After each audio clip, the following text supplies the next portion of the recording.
ভ্রমণ পিপাসু চ্যানেলের আরও একটি নতুন ভিডিওতে তোমাদের সবাইকে স্বাগত জানাই। বিকেল বিকেল আমরা চলে এসেছিলাম সি বিচের ধারে। ভেবেছিলাম দুপুর থেকেই শুরু করব, কিন্তু বৃষ্টি হওয়ার কারণে আমরা হোটেল থেকে বেরোতে পারিনি। বিকেলে ভিডিও শুরু করার আরও একটি কারণ ছিল সন্ধ্যের পর সি বিচের সামনে যে মার্কেটটি বসে সেটি তোমাদের কাছে তুলে ধরা।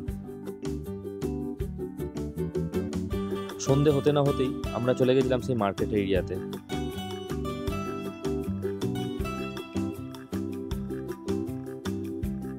মার্কেট এক্সপ্লোর করতে করতে যা বুঝলাম, সব দোকানেরই জিনিসের দাম প্রায় সেম।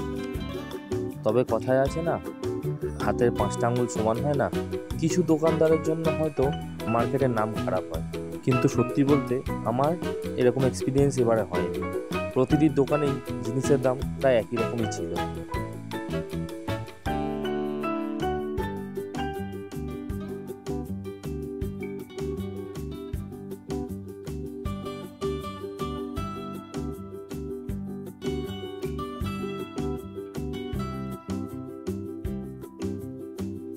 মার্কেট ঘুরতে ঘুরতেই হঠাৎ এই তেলেভাজের দোকানটিকে দেখতে পেয়েছিলাম।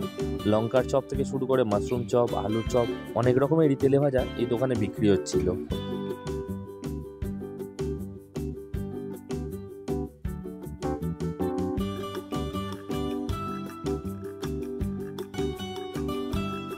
রান্না করার প্রসেসটি তোমাদের সামনে তুলে ধরার কারণ ছিল একটাই, দোকানটি কিন্তু বেশ পরিষ্কার পরিচ্ছন্ন ছিল।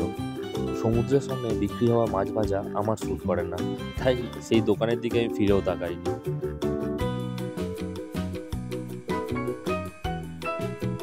পরের দিন সকাল সকাল সানরাইজ দেখে আমরা বেরিয়ে পড়েছিলাম জগন্নাথ দেবের মন্দিরের উদ্দেশ্যে। পুরীর অলিগলিকে ফেলে অবশেষে আমরা পৌঁছে গেলাম আমাদের অতি প্রত্যাশিত সেই জগন্নাথ দেবের মন্দিরে।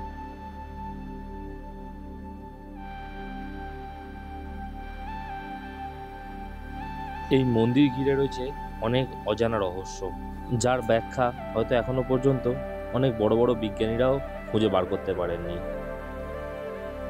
মন্দিরের ভেতরে কোনো রকম মোবাইল বা ক্যামেরা অ্যালাউ ছিল না, তাই বাইরে থেকেই মন্দিরের কিছু ভিডিও শট আমি নিয়ে নিয়েছিলাম।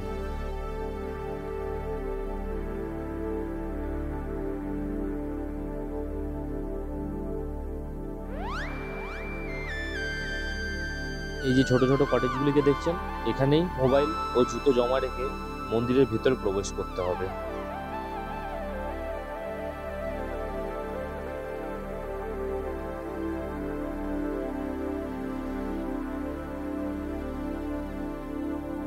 এবারের মতো ভিডিওটি এখানেই শেষ করলাম। ভিডিওটি ভালো লেগে থাকে লাইক, কমেন্ট এবং সাবস্ক্রাইব করতে ভুলবেন না। দেখা হবে আরও একটি নতুন পর্বে।